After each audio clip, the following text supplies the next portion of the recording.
Hello my dear students, দেখো আজকে তোমাদের জন্য তোমাদের যে সেমিস্টার 3 আছে সেখানে সপুষ্পক উদ্ভিদের যৌন জনন বলে এই চ্যাপ্টারটা আছে। আর এই চ্যাপ্টারটা আমি তোমাকে সম্পূর্ণটাই পড়াবো একটু একটু করে। আজকে আমাদের এই ক্লাসের মানে সপুষ্পক উদ্ভিদের যৌন জননের প্রথম দিন, ডে 1। সেই জন্য তোমাদের আজকে যে টপিকগুলো পড়াবো সেগুলো হচ্ছে ভূমিকা, ফুলের আকৃতি এবং পরাগযোগের সংজ্ঞা এবং প্রকারভেদ। তোমাদের এমন ভাবে আমি পড়াতে চাইছি যাতে তোমরা ক্লাসে একটা নোট করবে। এর জন্য একটা খাতা তৈরি করতে হবে, যে খাতাতে আমি যেগুলো পড়াবো সেগুলো ক্লাস নোটটা তোমার খাতায় করে নেবে। পারলে যখন তুমি ক্লাসটা দেখার পর ভিডিওটাকে পজ করে করে ওটাকে খাতার মধ্যে নোট ডাউন করবে। এরপর তোমার যে টেক্সট বই আছে সেটাকে তুমি পড়বে। তারপরে দেখবে আমি তোমার কিছু এমসিকিউ গুলো এই ক্লাসের থ্রু দিয়ে প্রিপারেশন করিয়ে দেবো, যাতে তোমার এই সেমিস্টারে তুমি তোমার সব থেকে ভালো নাম্বারটা পেতে পারো। সেই জন্য একটু আমাদের একটু প্ল্যানিং করে ঠিকঠাক করে পড়াশোনাটা করতে হবে। তাহলে যে দিনগুলোতে পড়াবো সেই দিনগুলোর কাজ চেষ্টা করবে সেই দিনেই কমপ্লিট করতে। তাহলে সপুষ্পক উদ্ভিদের যৌন জনন আর বায়োলজি মানে একটা জিনিস তোমরা কিন্তু প্রথমেই শুনে রাখো, সেটা কিন্তু শুধুমাত্র মুখস্থ করবো এইটা নয়, এটা খুব সুন্দরভাবে বুঝে যদি পড়ি দেখবে এটা থেকে আমরা অনেক কিছু ভালো জিনিস শিখতেও পারবো, আর সেটা আমার জীবনে ভালো কিছু অ্যাপ্লাইও করতে পারবো। তাহলে এই সপুষ্পক উদ্ভিদের যৌন জনন, এখানে আমরা প্রথম একটা যৌন জনন ব্যাপারটা কি সেটা নিয়ে আগে বুঝতে চেষ্টা করি। দেখো, যৌন জনন মানে কি? জনন তো একটা জীবের একটা গুরুত্বপূর্ণ বৈশিষ্ট্য, কিন্তু এখানে যৌন জননকে গুরুত্ব দেওয়া হয়েছে। যৌন জনন মানে পুরুষ গ্যামেট আর স্ত্রী গ্যামেটের মিলন, তার ফলে যে অপত্য জীবটা তৈরি হয় তাকেই আমরা বলবো কি তোমার, তার ফলে যে অপত্য জীবটা তৈরি হবে সেটাই হচ্ছে যৌন জননের একটা ডেফিনেশন। মানে এখানে গ্যামেটের মিলন কিন্তু হতে হবে, এবং সেটা পুরুষ গ্যামেট এবং স্ত্রী গ্যামেটের মিলন, মানে যেটাকে তুমি নিষেক বা ফার্টিলাইজেশন বলো। কিন্তু অযৌন জননের সঙ্গে যৌন জননের তাহলে পার্থক্যটা কোথায়? তাহলে যৌন জননের কিছু বৈশিষ্ট্য আমাদের জানতে হবে। যৌন জননের জন্য সাধারণত দুটি জনিত জীবের প্রয়োজন, যেটাকে আমরা পিতা এবং মাতা বলি। আর কি প্রয়োজন? আর প্রয়োজন সেটা হচ্ছে পুরুষ গ্যামেট এবং স্ত্রী গ্যামেটের মিলন দরকার। মানে ফার্টিলাইজেশন বা নিষেক কিন্তু এখানে একটা গুরুত্বপূর্ণ ঘটনা। আর এই যৌন জননের সময় আমরা অনেকে ভাবি শুধুমাত্র মিওসিস, কোষ বিভাজন হয়, কিন্তু তোমাদের যখন এমসিকিউ টাইপ অফ কোশ্চেন আসবে তখন কিন্তু এটা একটা কোশ্চেন হবে। আর আমি তোমাদের পড়াবার সঙ্গে সঙ্গে না, আমি কিছু ইম্পর্টেন্ট এমসিকিউ গুলো বলবো যেটা তোমাদের এই সেমিস্টারে আসবার জন্য খুব গুরুত্বপূর্ণ। সেইগুলোকে একটু আলাদা করে খাতায় নোট করার সময় একটু আলাদা করে লিখে রাখবে এমসিকিউ পোর্শনটা। যেমন এই যে যৌন জননের সময় কোন ধরনের কোষ বিভাজন হয়? মাইটোসিসও হয় আর মিওসিসও হয়। এই দুটো কোষ বিভাজনই হয়, শুধু যে মিওসিস কোষ বিভাজন যৌন জনন এটা কিন্তু নয়। যৌন জননের আর একটা গুরুত্বপূর্ণ বৈশিষ্ট্য হচ্ছে এটা অভিব্যক্তিতে সহায়ক। কারণ কি বলতো, যৌন জননের ফলে কিছু ভেদ বা পরিবর্তন দেখি আমরা অপত্য জীবের মধ্যে, আর সেটা কিসে সাহায্য করে? অভিব্যক্তিতে সহায়তা করে। অভিব্যক্তি হলে কিন্তু একটা জীব এই পরিবর্তিত পরিবেশের সঙ্গে নিজেকে মানিয়ে নিতে পারে এবং বেঁচে থাকতে পারে। যৌন জনন সেটা কিন্তু খুব সাহায্যই করে। যৌন জনন কিন্তু যদি তুমি কম্পেয়ার করো অঙ্গজ জনন বা অযৌন জননের সঙ্গে, এটা কিন্তু অতটা তাড়াতাড়ি ঘটে না। কারণ তুমি বুঝতেই পারছো এখানে স্ত্রী গ্যামেট বা পুরুষ গ্যামেটকে তৈরি হতে হয়, তারপর তাদের মিলন ঘটতে হবে, তারপর অপত্য জীব তৈরি হতে হবে, মানে একটা সময় এখানে লাগবে। বুঝা গেল তো? তাহলে এই হচ্ছে যৌন জননের একটু ভূমিকা। কিন্তু আমাদের চ্যাপ্টারটার নাম হচ্ছে সপুষ্পক উদ্ভিদের যৌন জনন। মানুষের জনন আমরা পরবর্তী চ্যাপ্টারে পড়বো। তাহলে এখানে সপুষ্পক উদ্ভিদের যৌন জনন অঙ্গ কোনটা?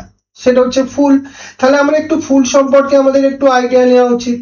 তাহলে ফুল হচ্ছে জননের জন্য সীমিত বৃদ্ধি সম্পন্ন, এবং এখান থেকেই ফল এবং বীজ সৃষ্টিকারী যে বৃটপের অংশ তাকেই আমরা ফুল বলবো।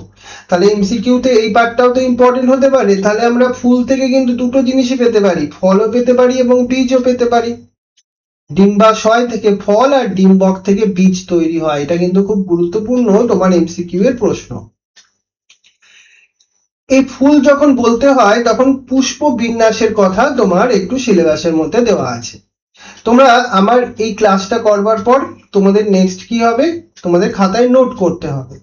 তারপর তোমরা কি করবে, তোমাদের টেক্সট বইটা পড়বে, তারপর এমসিকিউ প্রিপারেশন করবে। একটা ছোট্ট মানে ডে ওয়ানটা তোমরা ভালো করে পড়ে দেখো, দেখবে এখান থেকে তুমি ফুল কনফিডেন্ট হয়ে যাবে যে আমার সেমিস্টার 3-তে যা কিছু এক্সামে কোশ্চেন আসবে এমসিকিউ আমার এই পড়ার থেকেই আসবে।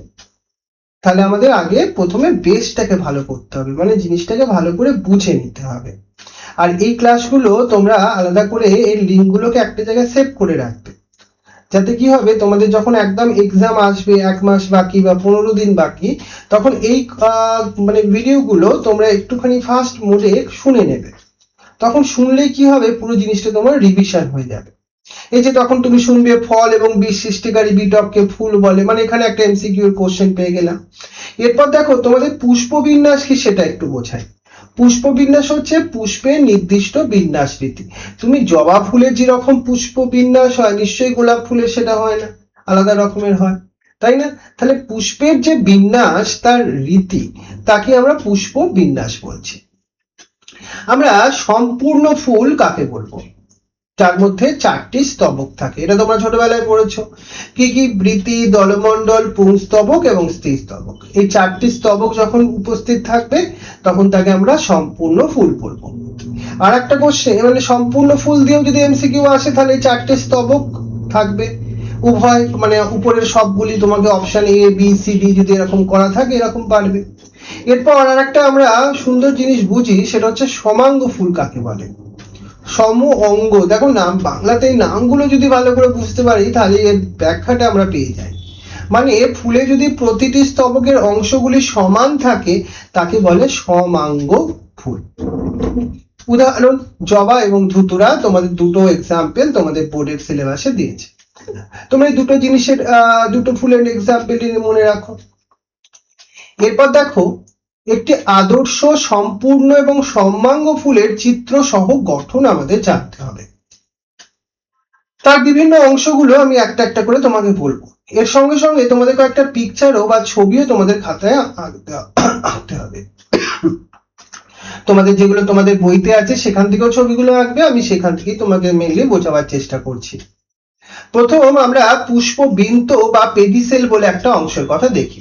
তুমি এই ছবিটাতে এইখানটায় দেখতে পাচ্ছ, যেটা তুমি কোথায় দেখো, নিচের দিকে একটা সুন্দর দেখো একটা দণ্ডাকার সবুজ বর্ণের অংশ দেখতে পাচ্ছ, যার মাধ্যমে ফুল একটা কাণ্ডের সঙ্গে মনে করো অ্যাটাচ থাকে, নাহলে তো ফুলটা তো হাওয়ায় উড়বে না নিশ্চয়ই, সে তো কাণ্ডের সঙ্গে নিশ্চয়ই যুক্ত থাকবে না। কার দ্বারা যুক্ত থাকবে? এই পুষ্পবৃন্তের দ্বারা। আবার তুমি যদি দেখো কিছু ফুলের মধ্যে না বৃন্ত আছে আর কিছু আবার বৃন্ত নেই গো।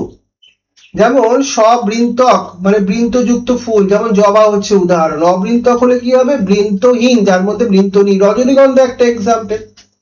এইভাবে কিন্তু তোমাদের মনে রাখতে হবে ভালো করে। এবার আর একটা খুব ভালো এমসিকিউ আসবার জায়গা, যেটা হচ্ছে পুষ্পাক্ষ। পুষ্পাক্ষ কি জিনিস, যেটাকে ইংলিশে আবার থ্যালামাস বলে। তার সঙ্গে সঙ্গে আমাদের একটু ইংলিশ গুলো মনে রাখতে হবে, কারণ আমরা এই ধরনের ক্লাসগুলো যখন করব তখন কিন্তু আমাদের যাতে আমাদের বোর্ডটাও ভালো হয় এবং তার সঙ্গে এন্ট্রান্স যদি আমরা দিতে চাই সেটাও যেন আমরা করতে পারি। এন্ট্রান্সের জন্য একটু আলাদাভাবে পড়তে হয়, নিশ্চয়ই পড়বে তোমরা, কিন্তু আমরা বোর্ডের থেকেও তো তার একটু কিছু সুবিধা নেবো, কারণ সিলেবাসটা তো সেমই আছে, কিছুতে এগিয়ে রাখি অন্তত। তাহলে পুষ্পাক্ষ কোথায় আছে? ওই যে বৃন্ত বলছিলাম, এই যে বৃন্ত বলে অংশটা, তার এরকম শীর্ষে ভাবে একটুখানি তোমার একটা অংশ বলতে পারো, ফুলের বিভিন্ন স্তবক গুলো মনে করে ধারণ করে আছে, রাইট? এই যে বৃন্তের শীর্ষে যেখানে পুষ্প স্তবক গুলো সাজানো থাকে এবং ফুলের বিভিন্ন স্তবক গুলো ধারণ করা যার কাজ, সেটি হচ্ছে পুষ্পাক্ষ বা থ্যালামাসের কথা বলছি। এবার পুষ্প স্তবক। তাহলে পুষ্প স্তবক গুলোকে আমরা মূলত দুটো ভাগে ভাগ করি, চলো। একটা হচ্ছে সাহায্যকারী স্তবক, তার মধ্যে আসে বৃতি এবং দলমণ্ডল, আর মেন জনন স্তবক, যার মধ্যে আসে পুংস্তবক এবং স্ত্রী স্তবক। তাহলে এর সঙ্গে ইংলিশ গুলো মনে রাখতে হবে।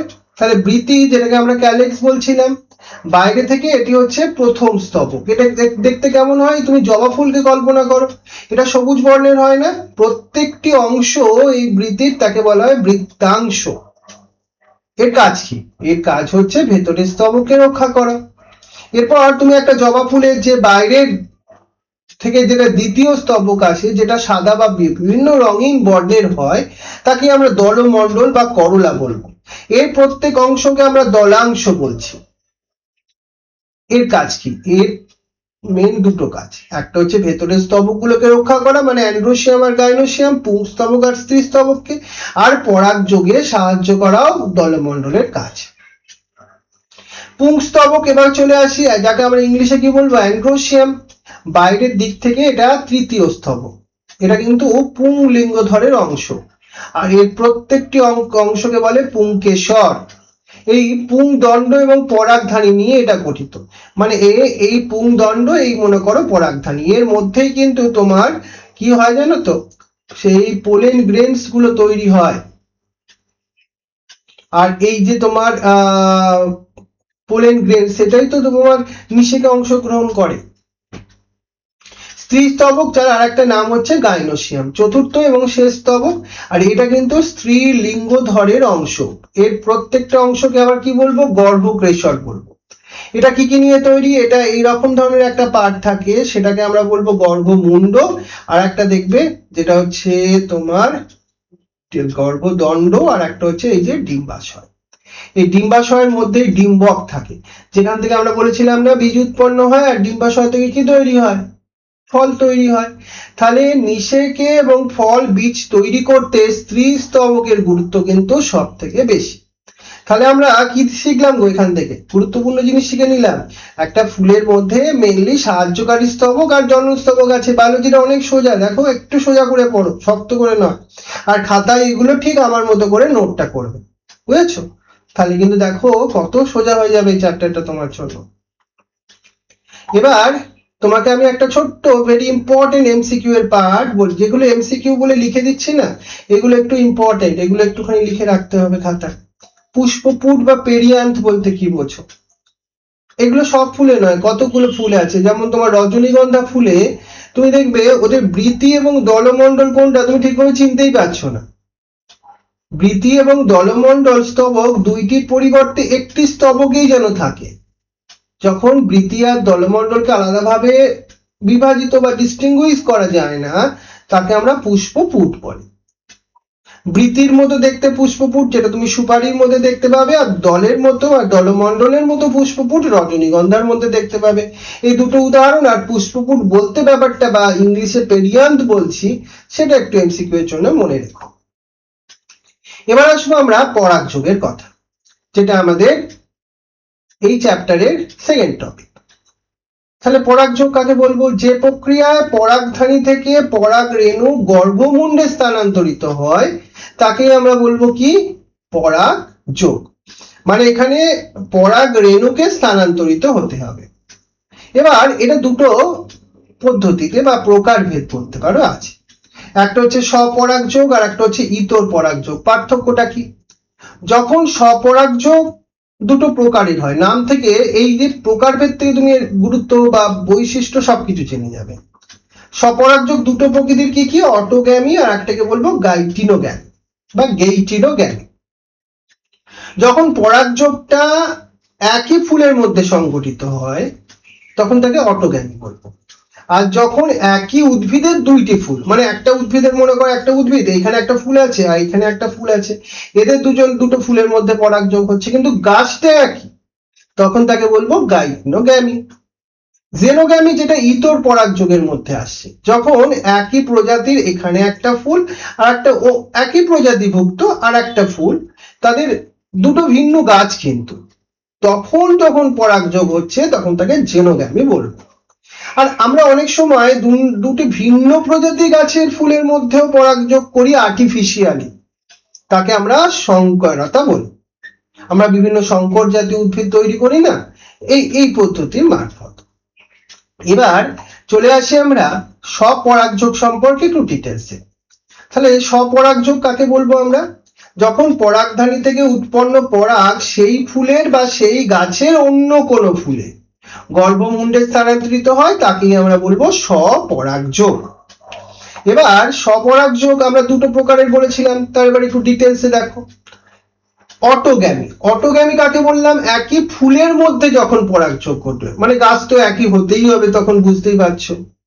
কিন্তু এই অটোগ্যামি করার জন্য কিছু কিছু গাছ আছে না অটোগ্যামিকে ফেভার করে। অটোগ্যামি হলে অ্যাডভান্টেজ ডিসঅ্যাডভান্টেজ দুটোই আছে, মানে ভালো আছে খারাপ দিকও আছে। কিন্তু তার জন্য গাছ কিভাবে নিজেদেরকে অ্যাডপ্ট করে, নিজেদেরকে চেঞ্জ করেছে যাতে তারা অটোগ্যামি করতে পারে। এর জন্য হোমোগ্যামি বলে একটা প্রসেসের কথা বলি। পরাগধানী গর্ভমুণ্ড খুব কাছাকাছি থাকে, একই সঙ্গে পরিণত হয়, তাতে কি হবে? সেই ফুলের মধ্যে অটোগ্যামি হওয়ার চান্স সব থেকে বেশি। তাহলে সন্ধ্যা মালতী আর শিয়াল কাঁটার মধ্যে তুমি এটা দেখতে পাবে। ক্লিস্টোগ্যামি, খুব ভালো কোশ্চেন। কিছু কিছু ফুল সম্পূর্ণভাবে ফোটেই না, প্রস্ফুটিতই হয় না, মানে ঢাকা থাকে। তাহলে বাইরে থেকে নিশ্চয়ই থাকলে পোলেন গ্রেনস, পরাগরেণু আসতে পারবে না, মানে একই ফুলের মধ্যেই পরাগযোগ ঘটে যাবে। কানসিরা হচ্ছে এক্সাম্পল। এইভাবে কুঁড়ি অবস্থাতেই পরাগযোগ ঘটে যায়, ফুলের কুঁড়ি অবস্থায় পরাগযোগ ঘটে, মানে যখন ফুলটা সম্পূর্ণভাবে বিকশিত হয়নি তার আগেই হয়ে যায়। মানে এই তিনটে হচ্ছে গুরুত্বপূর্ণ বৈশিষ্ট্য বা অ্যাডাপ্টেশন যেটা অটোগ্যামিকে সাহায্য করে। আর গেইটিনোগ্যামি মানে তোমাদের কি বুঝিয়েছিলাম? একই উদ্ভিদের দুটি ফুলের মধ্যে, মানে একই উদ্ভিদ, তার এটা একটা ফুল এটা একটা ফুল, এই দুটো ফুলের মধ্যে যখন পরাগযোগ ঘটছে। এবার তোমাকে স্বপরাগযোগের বৈশিষ্ট্য। স্বপরাগযোগ কখন হবে? এটা সহবাসী উদ্ভিদে হবে। গর্ভমুণ্ড এবং পরাগধানী একই সময় পরিণত হতে হবে, আর উভলিঙ্গ হতে হবে। তাতেই না মেল গ্যামেট আর ফিমেল গ্যামেট, পুরুষ গ্যামেট আর স্ত্রী গ্যামেটের মিলনটা খুব সোজা হবে। আর এটা যদি একই ফুলের মধ্যে ঘটে, পরাগ রেণুর অপচয় খুব কম হয়। নতুন উদ্ভিদে কিন্তু গুণগত মান ক্রমশ কমতে থাকে, কারণ এখানে নতুন বৈশিষ্ট্যও আসে না, সেই জন্য এটা একটা ডিসঅ্যাডভান্টেজ। যদি দিনের পর দিন স্বপরাগযোগ ঘটে কিন্তু সেই গাছের গুণগত মান কমতে থাকবে। এই গুণগত মান কমে যাওয়ার জন্যই আমরা ইতর পরাগযোগের কথা আমরা দেখি। কিছু কিছু গাছ ইতর পরাগযোগকেই মানে সাহায্য করে। কিন্তু তাহলে স্বপরাগযোগের সুবিধা বা অসুবিধা কি আছে? এখানে কোনো বাহকের প্রয়োজন সাধারণত হয় না, পরাগযোগের নিশ্চয়তা বেশি, একই ফুলের মধ্যে হয় না, পরাগরেণু নষ্টও হয় না, প্রজাতির বিশুদ্ধতা বজায় থাকে। অসুবিধাটা কি জানো? এখানে মেন যেটা বলছি আমি একটু আগেই বললাম, অপত্য উদ্ভিদগুলো দুর্বল প্রকৃতির হয়। তুমি বীজের অঙ্কুরনের হার কমতে দেখবে, নতুন বৈশিষ্ট্য সম্পন্ন উদ্ভিদ গঠিত এখানে হয় না, ক্রমশ অবলুপ্তির পথে এরা অগ্রসর হয়। তার থেকে তার মানে ইতর পরাগযোগই ভালো। তাহলে ইতর পরাগযোগ তুমি কাকে বলবে? একটি ফুলের পরাগধানী থেকে পরাগ রেণুটা যখন একই প্রজাতিভুক্ত বা অন্য প্রজাতিভুক্ত হতে পারে অপর একটি গাছের ফুলের গর্ভমুণ্ডে স্থানান্তরিত হয়, তখন তাকে ইতর পরাগযোগ বলে। ইতর পরাগযোগকে আমরা দুভাগে ভাগ করেছি, জেনোগ্যামি আর সংকরতা। একই প্রজাতির দুটো ফুলের মধ্যে যখন পরাগযোগ হবে তখন তাকে জেনোগ্যামি বলবো। এগুলো সুন্দর এমসিকিউ এর জায়গা একটা। সংকরতা মানে দুটো ভিন্ন প্রজাতির উদ্ভিদের ফুলের মধ্যে, এটা আর্টিফিশিয়ালি করতে হয়, কিন্তু খুব একটা বেশি ন্যাচারালি আমরা দেখতেই পাই না এটাকে, রাইট? তাহলে ইতর পরাগযোগের জন্য অভিযোজন, এটা তোমাদের খুব গুরুত্বপূর্ণ এমসিকিউ আসবার জায়গা। কিছু কিছু ফুল ইতর পরাগযোগ করতে চায়, জানো তো, তার জন্য তারা নিজেদেরকে এমন ভাবে অভিযোজিত করেছে, সেটা আবার একটু শোনো। একলিঙ্গতা, পুংকেশর এবং গর্ভকেশর দুটি ভিন্ন ভিন্ন ফুলে থাকে, মানে পুরুষ আর স্ত্রী যদি পার্টটা আলাদা আলাদা ফুলে থাকে তাহলে তো একই ফুলের মধ্যে পরাগযোগ হওয়া সম্ভবই নয়। তাল বা পেঁপে দেখবে এরকম হয়। ডাইকোগ্যামি, পুংকেশর এবং গর্ভকেশর ভিন্ন ভিন্ন সময় পরিণত লাভ করে। যেমন প্রোট্যান্ড্রি, পুংকেশরটা আগে পরিণত লাভ করে, ঘেটু গাছে তুমি এটা দেখবে। প্রোটোগাইনি মানে গাইনোসিয়াম থেকে আসছে এটা, গর্ভমুণ্ড এখানে আগে পরিণত লাভ করে। হেটেরোগ্যামি মানে ফুলের ওপর কিছু গঠনগত বাধা থাকে, মানে যাতে সর্ষে গাছে তুমি এটা দেখতে পাবে। অসম অঙ্গ সংস্থান, পুংকেশর এবং গর্ভকেশরের উচ্চতা এখানে ভিন্ন ভিন্ন হয়, এবং এই উচ্চতা যদি আমরা ভিন্ন ভিন্ন দেখি তাহলে কিন্তু এখানে আমরা স্বপরাগযোগ হবে না, তাহলে পরাগ রেণুটা এখানে ট্রান্সফার হবে না। এখানে ডাইমরফিক বা টাইমরফিক দুটো উদাহরণ আমাদের মনে রাখতে হয়, পাথরকুচি এবং কামরাঙার মধ্যে। স্ববন্ধত্তা মানে কিছু কিছু ফুল আছে তাদের পরাগটা সেই ফুলের যদি গর্ভমুণ্ডে পড়ে তাহলে দেখবে তার কার্যক্ষমতাটা হারিয়ে যায়, মানে সেখান থেকে আর পরাগ রেণুটা অঙ্কুরোদ্গমই হয় না, যেমন তামাক গাছের মধ্যে এটা দেখা যায়। এইগুলো হচ্ছে বিভিন্ন ধরনের অভিযোজন যেটা ইতর পরাগযোগের জন্য ফেভারেবল। আর ইতর পরাগযোগ হলে কি হয়, নতুন ধরনের বৈশিষ্ট্যের সঞ্চারণ ঘটে যাতে একটা উদ্ভিদ আরো বেশি করে উন্নত হতে পারে। এবার এই ইতর পরাগযোগের বৈশিষ্ট্য তাহলে কি হলো, ভিন্নবাসী হতে হবে, পরাগধানী এবং গর্ভমুণ্ড একই সময় পরিণত হয় না, রেণুর অপচয় কিন্তু এখানে বেশি হবে, নতুন বৈশিষ্ট্যযুক্ত উদ্ভিদ তৈরি হবে, বীজের অঙ্কুরণের হার বেশি হবে এবং তোমার বাহকের প্রয়োজন হবে। এইগুলোই হচ্ছে ইতর পরাগযোগের বৈশিষ্ট্য। তাহলে ইতর পরাগযোগের সুবিধা আর অসুবিধা কি হলো, নতুন বৈশিষ্ট্যযুক্ত উদ্ভিদ সৃষ্টি হওয়া, বীজের অঙ্কুরণের ক্ষমতা বেশি, অপত্য উদ্ভিদের রোগ প্রতিরোধক ক্ষমতা বেশি হয়, নতুন পরিবেশে বেঁচে থাকার ক্ষমতা বেশি, এগুলো ইতর পরাগযোগের একটা সুবিধা। অসুবিধা হচ্ছে বাহকের উপর কিন্তু নির্ভরশীল, মানে কোনো ওই আমরা মাছ মৌমাছি বাহকগুলো না তবেই পরাগযোগটা হবে, কারণ দুটো ভিন্ন ফুলের মধ্যে হতে হবে না, পরাগরেণুর অপচয় এখানে বেশি হয়, কারণ একই ফুলের মধ্যে যেহেতু হচ্ছে না, ভিন্ন ফুলের মধ্যে সেখানে তো পরাগরেণুকে যেতে হচ্ছে না। তাহলে পরাগযোগের বাহক গুলো কি কি, যেমন বায়ুর দ্বারা যখন পরাগযোগ হয় বায়ু পরাগী বলি, পরাগরেণু যখন বায়ু বহন করে, কিন্তু তখন কিছু বৈশিষ্ট্য দেখা যায়, এই বৈশিষ্ট্যগুলো খুবই গুরুত্বপূর্ণ এমসিকিউ এর কোশ্চেন। ফুলগুলো দেখবে খুব ছোট হয়, বর্ণহীন এবং অনুজ্জ্বল হয়, ফুল গন্ধবিহীন হয়, বায়ুর দ্বারা হবে না, কিন্তু পরাগধানীতে অসংখ্য পরাগরেণু উৎপন্ন হবে, ফুলে মকরন্দ গ্রন্থি থাকে না এবং গর্ভমুণ্ড রোম যুক্ত হয়।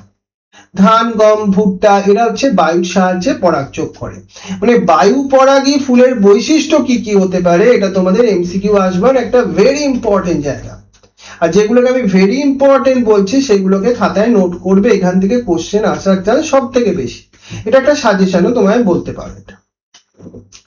নেক্সট দেখ, জল পরাগী মানে জলের মাধ্যমে পরাগযোগ হবে, তখন কি তুমি বৈশিষ্ট্য দেখবে, ফুলগুলো আকৃতি ক্ষুদ্র আকৃতির হবে এবং অনুজ্জ্বল হবে, রেণুগুলো একটা বাইরের ত্বক থাকবে এবং মোম জাতীয় পদার্থের একটা আস্তরণ থাকবে সেখানে, রেণুগুলোর আপেক্ষিক গুরুত্ব পরিবেশের জলের সমান এবং এরা সেই জন্য স্থানান্তরিত হতে পারে এক জায়গা থেকে আর এক জায়গায়।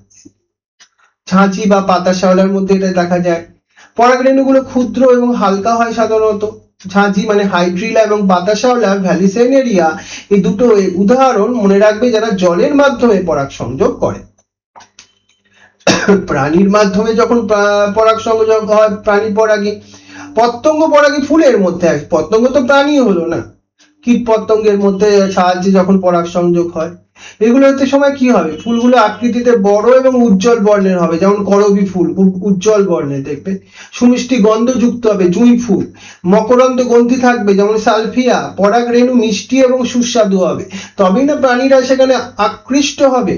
করবী জুঁই আম এরা প্রাণীর সাহায্যেই পরাগ সংযোগ করে। পক্ষীর সাহায্যে হতে পারে গো, পাখির সাহায্যে পরাগযোগ, তখন ফুলগুলি আকারে একটু বড় হতে হবে যাতে পাখিরা আসতে পারে সেখানে, ফুলে মকরন্দ থাকবে, পলাশ শিমুল ফুল এইভাবে পক্ষীর সাহায্যে পরাগ সংযোগ করে। শামুকের সাহায্যে পরাগযোগ হয়, মঞ্জুর দণ্ডের উপর ফুলগুলো তখন ঘনভাবে সজ্জিত থাকে, ফুলগুলো একটা চামসা বলে একটা স্ট্রাকচার আছে আর কিছু নয় দিয়ে ঢাকা থাকে, কচু মানকচু যে গাছ সব হয় না এগুলো শামুকের মাধ্যমে পরাগযোগ ঘটে।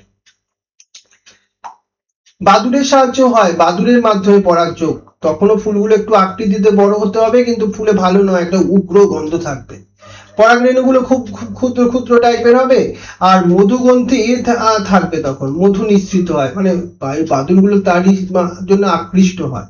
কদম কাঞ্চন গাছের সেই ফুল হয় না, তারা এই বাদুড়ের মাধ্যমে পরাগ সংযোগ করে, এগুলোকে বাদুড় পরাগী ফুল বলে। তাহলে পরাগযোগের তাৎপর্য কি, নিষেক বীজ এবং ফল গঠনে সাহায্য করে, পরাগযোগ হলেই না তবে নিষেক হবে, দুটি উদ্ভিদের গুণগত বৈশিষ্ট্যে অপত্য সঞ্চারিত করতে পরাগযোগ কিন্তু খুবই গুরুত্বপূর্ণ। তাহলে এই হচ্ছে আজকে আমাদের ফরওয়ার্ড টপিক ছিল, বলো কেমন লাগলো তোমার, ভালো লাগলো কি, তুমি বুঝতে পারলে কি, আগে হয়তো যদি পড়ে থাকো তাহলে আরো কিছু সোজা লাগলো কি একটু? একটু কমেন্ট করে জানিও যে তোমার কেমন লাগলো। আর একটা প্রশ্ন তোমাকে করি, দেখি তুমি এতখানি যে শুনলে ক্লাসটা তুমি বুঝলে কিনা। একটাই কোশ্চেন, যে ইভলিউশন বা অভিব্যক্তির দিক থেকে বিচার করলে স্বপরাগ যোগ আর ইতর পরাগ যোগের মধ্যে কোনটি বেশি তাৎপর্যপূর্ণ বা কোনটা বেশি সাহায্য করে? মানে অভিব্যক্তিতে কোনটি বেশি সাহায্য করে, স্বপরাগ যোগ না ইতর পরাগ যোগ? যদি তোমার অ্যান্সার স্বপরাগ যোগ হয় কমেন্টে স্বপরাগ যোগ লিখবে, আর যদি ইতর পরাগ যোগ হয় কমেন্টে ইতর পরাগ যোগ লিখবে। তাহলে আমি বুঝতে পারবো তুমি কতটা এটা ভালোভাবে পড়েছো। আর কিন্তু খাতায় ভালো করে নোট করবে, হ্যাঁ। আর যদি কোনো জায়গায় কিছু ডাউট থাকে তুমি ভালো করে আমাকে কমেন্টে লিখো, আমি তাহলে আবার একবার বুঝিয়ে দেবো। আর যারা হয়তো বিভিন্ন কারণে বিভিন্ন টিউশন পড়তে পারো না, তারা কিন্তু এই ক্লাসগুলো থেকেই তোমরা সম্পূর্ণভাবে তোমাদের দেখবে তৈরি হয়ে যাবে, তুমি এই ক্লাসটা করেই সেটা বুঝতে পারবে। এরকম ভাবে আমরা যদি ছোট ছোট করে সব পুরো চ্যাপ্টার গুলোকে করিয়ে দিতে পারি, তাহলে তো তোমার আলাদা করে টিউশন দরকার লাগলোই না। আর আমি তোমাকে এমসিকিউ করবার ট্রিক্সও বলে দেবো, যে কি ধরনের কিভাবে এমসিকিউ করতে হয়। একটু মন দিয়ে পড়ো না, দেখবে কত ব্যাপারটা সোজা হবে, টিউশন বেশি পড়ারও দরকার লাগবে না, অনলাইনেই হয়ে যাবে সবকিছু। হ্যাঁ, হয় এখনকার দিনে। তোমাকেও সেটা প্রুভ করে দেখাতে হবে, ভালো করে পড়াশোনা করো। ঠিক আছে, তাহলে আজকের ক্লাসটা এতখানি, মন দিয়ে পড়াশোনা করো। হ্যাঁ, থ্যাংক ইউ।